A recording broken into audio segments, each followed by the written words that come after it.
അപ്പോൾ രാവിലെയായി ഇന്ന് രാവിലെ ഇപ്പോൾ ഫുഡൊക്കെ കഴിച്ച് ഇറങ്ങിയതാണ്. ഞാനും ഏട്ടനുണ്ട്. ഏട്ടൻ ഇപ്പോൾ ഞങ്ങളിപ്പോൾ പിരിയും. ഇതാണ് വേറെ പുള്ളിയാണിത്. ഏട്ടൻ്റെ പേരെന്താ ഏട്ടാ? പേര് പറ പേര് പറ.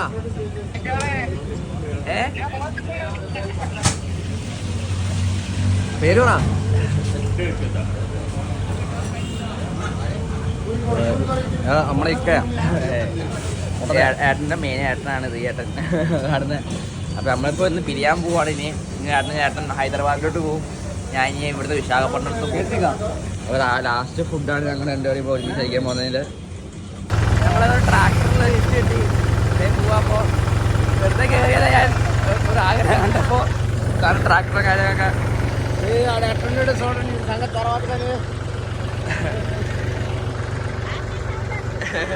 ഞാൻ വിശാഖപട്ടണത്തിലോട്ട് പോയിക്കൊണ്ടിരിക്കുക. ലിഫ്റ്റ് കിട്ടി. ഇവരാണ് ആള് ലോറിയിൽ തന്നെ.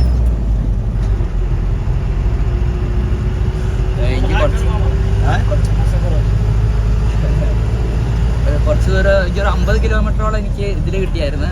ബുള്ളറ്റിലും ഒരു റൈഡേഴ്സൊക്കെ കൊണ്ടാക്കി തന്ന്. പിന്നെ കുറച്ച് കഴിഞ്ഞപ്പോൾ ഇവരെ കിട്ടി. ഇവർ വിശാഖപട്ടണം വരെ ഉണ്ടെന്നാണ് പറയുന്നത്. ഞാൻ ഡയറക്റ്റ് വിശാഖപട്ടണം വരെ.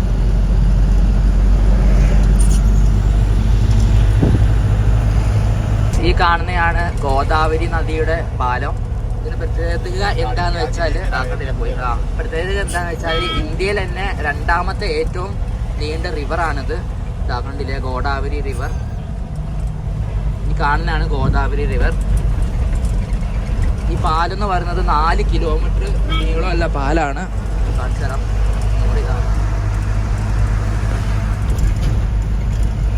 4 കിലോമീറ്റർ കണ്ടില്ല. 4 കിലോമീറ്റർ ഉണ്ട് ഈ പാലത്തിൻ്റെ തന്നെ വലിപ്പം. ആ ലോറിയുടെ മുമ്പിൽ തന്നെ ഇരുന്ന് ഞാൻ ഇരുന്നത്. അപ്പോൾ ഇരുന്ന് മടുത്ത് ഒന്ന് ഫുഡ് കഴിക്കാൻ നിർത്തിയപ്പോൾ ഞാൻ പിന്നെ ബാക്കിലോട്ട് കയറി.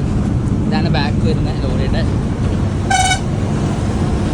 ഇവിടെ 2 ഏട്ടന്മാരൊക്കെ ഉണ്ട്. ആയി പോലായി.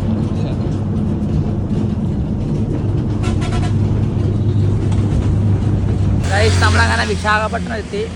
ടൗൺ എത്തിയില്ല. ഇവിടെ നിന്ന് ഒരു 40 മിനിറ്റ് ഉണ്ട്. ഇതായി നമ്മൾ വന്ന ലോറി. പുള്ളിക്കാരൻ ഇനി ടൗണിൽ കൂടെ അല്ല പോകുന്നത്, എന്താ വേറെ വഴി കൂടെ പോകുന്നത്. അപ്പോൾ ഞാൻ ഇനി ടൗണിൽ പോയിട്ട് വേണം വിശാഖപട്ടണം ഒരു സബ്മറീൻ കാണാൻ. ഇവിടെ നിന്ന് ലിഫ്റ്റ് എടുത്ത് പോകണം. ആന്ധ്രയുടെ സിറ്റിയാണിത്. ഈ പുള്ളി എനിക്ക് ലിഫ്റ്റ് തന്ന് ഓക്കെ ഹായ്.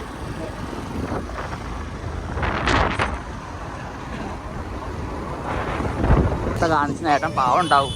എനിക്ക് വേണ്ടി ഇങ്ങനെ കൊണ്ടാക്കി തന്ന് കേരളയിൽ നിന്നാണ് ഇങ്ങനെയാണെന്നൊക്കെ പറഞ്ഞപ്പോൾ. ഇതാണ് വിശാഖപട്ടണം വൈസാഖ് ബീച്ച്. നല്ല വൃത്തി ബീച്ച് ഇട്ടാണ്. ആൾക്കാരുണ്ട് അത്യാവശ്യം. ഇവിടെ നല്ല ക്രൗഡഡാണ്. എനിക്ക് തോന്നുന്നു ഇവിടുത്തെ മെയിൻ ബീച്ചും കാര്യങ്ങളൊക്കെ ഇതാണെന്നാണ്. കപ്പലൊക്കെ കാണാം.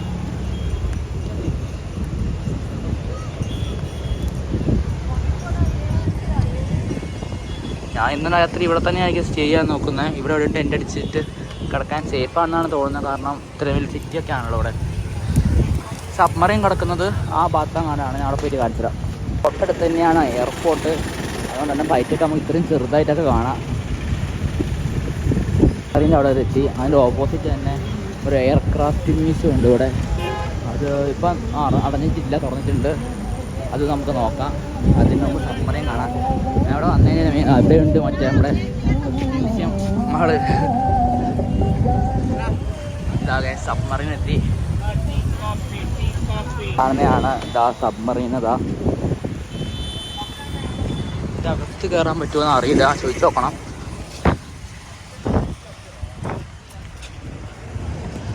അകത്ത് കയറാമെന്ന് എനിക്ക് തോന്നുന്നത്. അവിടെ ടിക്കറ്റ് എൻട്രി ഒക്കെ കാണിക്കുന്നുണ്ട്. അതിലൂടെ കഴിഞ്ഞ് ചിലപ്പം കയറുന്നത്. ഹെലികോപ്റ്റർ മ്യൂസിയം ഉണ്ട്. ഈ എയർക്രാഫ്റ്റ് മ്യൂസിയത്തിന് എൻട്രി വരുന്നുണ്ട്. ഇവിടെ ബോർഡ് വെച്ചേക്കുന്ന കാണാം. നാട്ടിലത്തിന് 70, ടിക്കറ്റിന് 40. എന്തായാലും വെറുതെ കയറുന്നില്ല. എനിക്ക് സബ്മറീനിൽ കയറാൻ നോക്കാം. ഇതിലാണ് എനിക്ക് കയറാൻ മൂടുള്ളത്. സബ്മറീൻ്റെ ടൈമിങ് വരുന്നത് ഇങ്ങനെയാണ്. ഇതാണ് ഇവിടുത്തെ എൻട്രിയുടെ ചാർജ് വരുന്നത് ഇങ്ങനെയാണ്. 70 രൂപ. നമുക്കല്ലേ വേറെ എവിടെ വന്നില്ലല്ലേ. ടിക്കറ്റ് വരുന്നത് ഇതാണ് 70 രൂപ. ഇതൊന്നുമില്ല, എക്സ്ട്രാ ടിക്കറ്റ്. ഇനി നമുക്ക് ഇതിലൂടെ കയറണം. നമ്മൾ അകത്ത് കയറി. അതെൻ്റെ ബാഗ് അവിടെ വെച്ചേക്കാം. അത് ചുമന്ന് എന്തായാലും നടക്കാൻ പറ്റില്ല. നമുക്ക് അകത്ത് കയറാം. അപ്പോൾ ഈ സബ്മറിൻ്റെ ഫസ്റ്റ് ഇൻട്രോ തന്നെ ഇങ്ങനെയാണ് വരുന്നത്. ഇതൊന്നും തുടലെന്നൊക്കെ വെച്ചിട്ടുണ്ട്. ഇത് ഒറിജിനൽ ആണെന്നല്ലേ കേട്ടറിവിൽ എൻ്റെ ഒരു ഇതിൽ. ഇത് first submarine in museum C Asia കട വെച്ചേക്കുന്ന. ഇവിടെ വീഡിയോ എടുക്കണമെങ്കിൽ എക്സ്ട്രാ പൈസ കൊടുക്കണം. അതുകൊണ്ട് ഇങ്ങനെയൊക്കെയാണ് സബ്മറീൻ ആൾക്കാർ കിടന്ന് ഉറങ്ങിയത്. ഇത്രയും ചെറുതാണ്, ഭയങ്കര ചെറുതാണ്. നല്ല പൊക്ക ആൾക്കാർ നീ നടക്കാൻ പറ്റില്ല. ഇതൊക്കെ നോക്കുക ഇതിൻ്റെ സൈസൊക്കെ. ചിലരൊക്കെ കാണാതെ ഇട്ടൊരു വീഡിയോ എടുക്കുന്നത്. ഇവർ കണ്ടാൽ പൈസ വയ്ക്കാൻ 200 രൂപ തരണം എന്നൊക്കെ പറയുന്നുണ്ട്. സംഭവം ഇവിടെ കൂടെ നടക്കുന്നത് ഇതൊക്കെ തല ഇടിക്കും ഉറപ്പാണ്. കുലിഞ്ഞിട്ടൊക്കെ വേണം പോവാൻ. ഫുള്ളും പൈപ്പും ഈ തിരിക്കുന്ന സാധനം മാത്രമേ ഉള്ളൂ ഇതിൻ്റെ അകത്ത് മൊത്തം. ആണ് തോന്നുന്നു ഇവിടുത്തെ ബാത്റൂം കണ്ടില്ലേ, ഫുള്ളും പൈപ്പിൻ്റെ കിടക്കുക. ഭയങ്കര കൺജസ്റ്റഡ് ആണ് ഇതിൻ്റെ അകത്ത് മൊത്തം. ഇവിടെ തന്നെ നോക്കി നടന്നെങ്കിൽ തല ഇടിക്കും ഉറപ്പാ. ഇവിടെയൊക്കെ ഏണി പോലത്തെ സെറ്റപ്പൊക്കെ വെച്ചിട്ടുണ്ട്. ഇതൊക്കെ നോക്കി നടന്നിട്ട് ഇപ്പം ഇടിക്കും, കുഞ്ഞ് തന്നെ പോകണം. ഇത് റേഡിയോ റിസീവറും കാര്യങ്ങളൊക്കെ. കമ്പാർട്ട്മെൻറ്റ് 4. ഇതിലൊരു 10-20 പേർക്ക് മറ്റേ ഈ സംഭവം നമ്മുടെ വാട്ടർ പ്രൂഫ് സൂട്ട്. ഇതൊക്കെ എന്തോ main credits for Indian submarine crest. ഇതൊക്കെ പൈപ്പും കാര്യങ്ങളൊക്കെ. ഇവിടുത്തെ അടുക്കളയും കാര്യങ്ങളൊക്കെ. ഇത് ചെറുതാ നോക്ക്. ഇതാണെന്ന് തോന്നുന്നു ഇവിടെ മെയിനായിട്ട് യൂസ് ചെയ്യുന്ന സാധനം. മെയിൻ ഡീസൽ പമ്പ് എന്നൊക്കെ യൂസ് ചെയ്യുന്നതാണ്.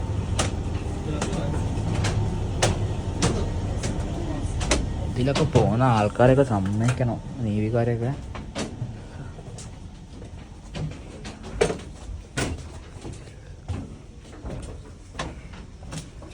നമ്മൾ കമ്പാർട്ട്മെൻറ്റ് 7 എത്തി. ഇവിടെയും ചെറിയ ചെറിയ ബെഡും കാര്യങ്ങളൊക്കെ വെച്ചിട്ടുണ്ട്. ഇതൊക്കെ ഡോർമെറ്ററി പോലത്തെ ബെഡാണ്, പക്ഷേ സൈസൊക്കെ ആണല്ലേ ഭയങ്കര ചെറുതാണ്. ഷിപ്പിലും ഇതേപോലെ ആണെങ്കിൽ ഇതാണ് കഴിഞ്ഞ് നമ്മളങ്ങനെ അവസാനം എത്തി. നമ്മളിപ്പോൾ അവിടെ നിന്ന് തുടങ്ങി ഇവിടെ വരെ കയറി വന്ന് ഇത്രയുണ്ട്. ഇത് ഒറിജിനൽ സബ്മറീൻ തന്നെയാണെന്നാണ് എൻ്റെ ഒരു നിഗമനം. നമുക്ക് നോക്കി നോക്കാം ഇവിടെ എവിടെയും. സബ്മറീൻ്റെ ബാക്ക് സൈഡ് നമുക്ക് അതിൽ ഫാനൊക്കെ കാണാം. ഇവിടെ എയർക്രാഫ്റ്റ് മ്യൂസിയത്തിനോട്ട് നമുക്ക് എയർക്രാഫ്റ്റൊക്കെ കാണാം. എനിക്ക് അവിടെയും കയറണം എന്നുണ്ട്, പക്ഷേ അവിടെയും കയറാൻ 70 രൂപ ടിക്കറ്റ് ആവുക. പിന്നെ ആ പൈസ എനിക്ക് ഫുഡും കഴിച്ചിട്ട് കാണാൻ ഉറങ്ങാമല്ലോ. ഇവിടുത്തെ വേറൊരു ഇതുണ്ട്, എന്താ ഈ ഹരിയർ മ്യൂസിയം എന്നാണ് ഇത് പറഞ്ഞേക്കുന്നത്. ഇവിടെ മൊത്തം ഇതേപോലെ യുദ്ധക്കപ്പലും അല്ലാത്തതിൻ്റെയൊക്കെ മ്യൂസിയം കാര്യങ്ങളൊക്കെ ഇവിടെ മൊത്തം. ഞാൻ ഇവിടെ ടെൻ്റ് അടിച്ചാലാണ് ആലോചിക്കുന്നത്.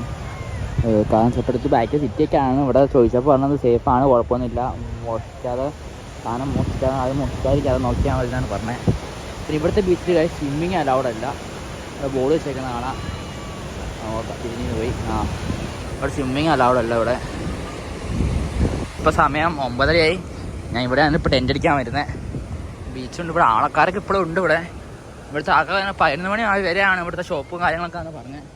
പിന്നെ തൊട്ട് ബാക്കി മെയിൻ റോഡൊക്കെ ആണെങ്കിൽ പേടിക്കാനൊന്നും ഇല്ല. ഇവിടെ ലൈറ്റൊക്കെ ഉണ്ട്. ലൈറ്റ് ചോട്ട് തന്നെ ആക്കാമെന്ന് വിചാരിച്ച് നമുക്കത് ഈ ഒരു സ്പോട്ട് പിടിക്കാം. ഈ ഒരു സ്പോട്ടിൽ നമുക്ക് ടെൻ്റ് അടിക്കാം. നമ്മളിതാ ടെൻ്റ് എടുക്കുക.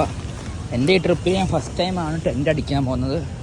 ഇതേപോലെ ടെൻറ്റ് കാണിച്ചു, എൻ്റെ സ്വന്തം ടെൻറ്റ് ഞാൻ ആദ്യം ടെൻറ്റ് ചേഞ്ച് ചെയ്യാൻ പോകുന്നത്. അപ്പോൾ നമുക്കിതാ ഇവിടെ ഇനി അടിച്ചിട്ട് കാണാം. ഈ നമ്മൾ ടെൻറ്റൊക്കെ അടിച്ച് ബാഗും സാധനങ്ങളൊക്കെ കാത്തു വെച്ചിട്ടുണ്ട്. ഇനി ഇവിടെ നിന്ന് രാത്രി ആരും വന്ന് ഓടിച്ചു വിടാതിരുന്നാൽ മതി. ഗൈസ്, ഞാനിപ്പോൾ ഉള്ളത് ടെൻറ്റിൻ്റെ അകത്താണ്. അത്യാവശ്യം ചൂടൊക്കെ ഉണ്ട്, പിന്നെ വേറെ വഴിയില്ലല്ലോ. ഈ ബീച്ചിൻ്റെ സൈഡിൽ പിന്നെ AC തണുപ്പുണ്ടാവില്ലല്ലോ. അപ്പോൾ ആ ബാഗൊക്കെ ഇവിടെ വെച്ച് ഇങ്ങനെ കിടക്കണം. ഇവിടെ ആരും വന്ന് എണീപ്പിച്ച് വിടുവോ, അല്ലെങ്കിൽ ഇങ്ങനെ ഇവിടെ ടെൻ്റ് അടിക്കാൻ പാടില്ല അങ്ങനെയൊക്കെ ചോദിച്ചാൽ പിന്നെ ഒന്നും ചെയ്യാൻ പറ്റില്ല. സാധനമൊക്കെ വെട്ടി പിടിച്ച് എവിടെയും പോകാനും പറ്റില്ല. അതാണ് വേറെ പ്രശ്നം. ഒന്നും പറ്റില്ലായിരിക്കും. അടിച്ചിട്ടുണ്ടെങ്കിൽ നമുക്ക് കിടക്കാം. നാളെ രാവിലെ ബാക്കി കാണാം. നാളെ രാവിലെ. Guys, good morning. അപ്പോൾ എണീറ്റ് രാവിലെ 5:30 അങ്ങോട്ട് അലാറം വെച്ച് എണീറ്റായിരുന്നു.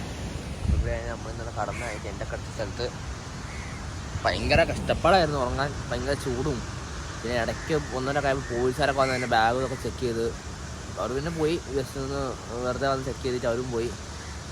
ഇപ്പോൾ ഇന്ന് ഈ ബാക്കി വിശേഷങ്ങളായിട്ട് കാണാം നമുക്ക്. ഇന്നത്തെ ബ്രേക്ക്ഫാസ്റ്റ് ഇതാണ്. ഒരു ചായയും റാഗീൻ്റെ എന്തൊരു സാധനം. അത് ഒരു അമ്മ ഇവിടെ വെക്കുന്നതായിരുന്നു ബീച്ചിൻ്റെ സൈഡിൽ തന്നെ. അങ്ങനെ കടന്നു പോകാനില്ല.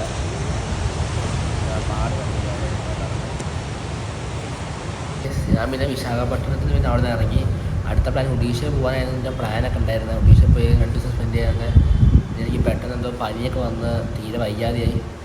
ലിഫ്റ്റ് അടിച്ചുകൊണ്ടിരുന്നപ്പോഴൊക്കെ തലകറക്കവും ഭയങ്കര വെയിലും ടാനൊക്കെ അടിച്ചെന്തോ തീരെ വയ്യാതെയായിട്ട് പിന്നെ എനിക്ക് ഇവിടെ നിന്ന് കടന്നാൽ മതി അവസ്ഥയായിരുന്നു. കാരണം 2 ദിവസം ഇത് മര്യാദയ്ക്ക് ഉറങ്ങിയ പോലും ഉണ്ടായിരുന്നില്ല. ഭയങ്കര ഒന്നാമത് വിശപ്പും ഉറക്കമില്ലായ്മയും ഓരോന്നായിട്ട് എനിക്ക് തീരെ വയ്യാതെയായിപ്പോയി. പിന്നെ ഞാൻ 2-3 ട്രെയിൻ മാറി കയറിയിട്ടാണ് ഡയറക്റ്റ് ഞാൻ പിന്നെ കൊൽക്കട്ടയിലോട്ട് വന്നത്. അപ്പോൾ ഞാൻ കൊൽക്കട്ടയിൽ എത്തിയത്. കൊൽക്കട്ട എത്തിയപ്പോൾ ഇതേ അവസ്ഥ തന്നെയായിരുന്നു. എനിക്കൊന്ന് എവിടെ നിന്നും തല വെച്ചാൽ മതിയും പിന്നെ കുളിച്ച് 2-3 ദിവസം കുളിക്കണം ഒക്കെ പ്ലാനായിരുന്നു. പിന്നെ ഞാൻ കൊൽക്കട്ട എത്തിയ പാടെ ഗൂഗിളിൽ അടുത്തുള്ള ഒരു ഗുരുദ്വാര സെർച്ച് ചെയ്ത് കൊൽക്കട്ട ഷാലിമാർ റെയിൽവേ സ്റ്റേഷൻ എടുത്ത്. അപ്പോൾ അവിടെ നിന്ന് ഒരു 15 മിനിറ്റ് ഉണ്ടായിരുന്നുള്ളൂ. അപ്പോൾ 15 മിനിറ്റ് നടന്ന് ഗുരുദ്വാര എത്തി. അപ്പോൾ നമുക്ക് ചെറിയൊരു ഗുരുദ്വാര ആയിരുന്നു. അപ്പോൾ ചെറിയ ഗുരുദ്വാര ചോദിച്ചു ഞാൻ ട്രാവലറാണ്, ഒരു സ്റ്റേ ചെയ്തോട്ടോ ചോദിച്ചപ്പോൾ ഞാൻ എന്താ കുഴപ്പമില്ല എന്നോട് സ്റ്റേ ചെയ്തോളാൻ പറഞ്ഞു. അപ്പോൾ ഈ ഗുരുദ്വാര വന്ന് എന്താ പറയുക ഒരു കട്ടിലൊക്കെ നാക്കി തന്ന്. ഇവിടെ ഇപ്പോൾ കട്ടണത് എവിടെയാണ് ഒന്ന് കുടിച്ച് ഡ്രസ്സ് മാറി ഒന്ന് കട്ടിലേക്ക് കടന്നപ്പോൾ ഒരു സുഖമുണ്ട്. ഇപ്പോഴാണ് സമാധാനമായത്. അതായത് ഞാൻ 2 ദിവസം ഒന്നും വേഗം വീഡിയോസൊന്നും എടുക്കാനും പറ്റിയില്ല. ഒരു മൂഡും ഉണ്ടായിരുന്നില്ല. എന്തോ ഭയങ്കര വയ്യായ്മയായിരുന്നു. ഇപ്പോഴും ചെറിയ ഇതുണ്ട് എനിക്ക്, പനിയുടെ ഒരു ചെറിയത്. പിന്നെ വലിയ കുഴപ്പമില്ല, ഞാൻ പോകുന്നിപ്പോൾ. അപ്പോൾ ഈ ഒരു വീഡിയോ ഈ വ്ളോഗ് ഇപ്പോൾ അങ്ങനെ അവസാനിക്കുക അവിടെ. ഞാൻ ഇനി മുതൽ കൊൽക്കട്ടയിലത്തെ വീഡിയോസും പിന്നെ അടുത്ത നോർത്ത് ഈസ്റ്റ് വീഡിയോസൊക്കെ ഞാൻ ഇതിലിട്ടുണ്ടാവും കേട്ടോ ഗൈസ്. ബൈ.